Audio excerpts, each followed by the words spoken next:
Hi, it's Travis White with the Persuasive Communication Tip of the Week.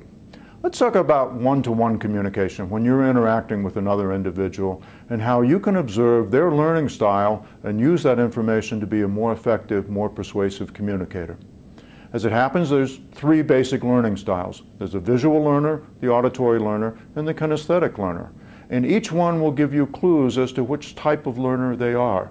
And you can use those clues to communicate more effectively to them. I happen to be a visual learner. I like to see things, so you can draw me pictures. When I understand something, when I get the point you're making, I'll often say, "Oh, I see what you're saying." If I need further explanation, I'll say, "Draw me a picture, paint me a picture." It's very visual, and you can pick up on those clues and then speak to my visual channel, use visual imagery, use visual language to be a more effective communicator with me. Auditory person might say, "I hear what you're saying," or "That sounds right," and "That doesn't sound right," or "Let's debate this point a little bit more," or "We need to get in harmony, we need to tune up our argument."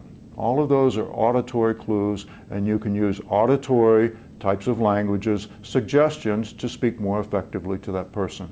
A kinesthetic person might say, "That feels right," or "That doesn't feel right. I need to get a feel for it." They often position themselves in space. "We need to get in front of it," or "We're behind that. We need to go for it. We need to stir it up." Those kinds of phrases would indicate that that person is probably a kinesthetic learner.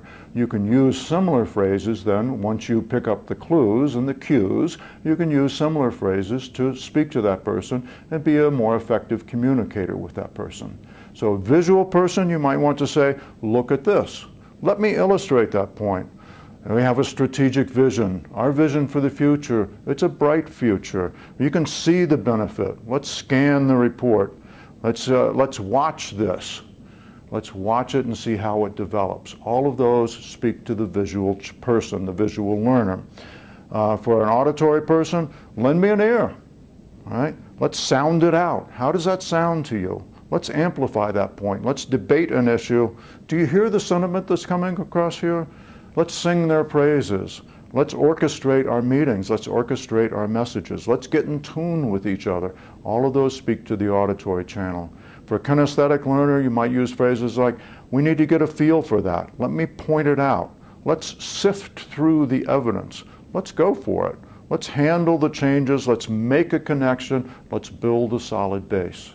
So as you're working one-on-one with another individual, you'll want to pick up the cues and the clues as to what type of learner they are, and then you'll want to adjust your language using examples like I just gave to speak to that particular channel.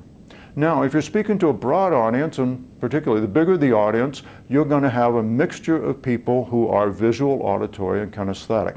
So you'll want to use some of those different phrases throughout your presentation. Again, visual learners will probably make up the bulk of your audience, so you might use visual imagery and visual phrasing more than the other two. But you'll also have auditory learners in the audience, so you'll want to lend me an ear, you'll want to sound it out, and you'll also have some kinesthetic learners in the audience, so you'll want to stir it up, you'll want to help them get a feel for it.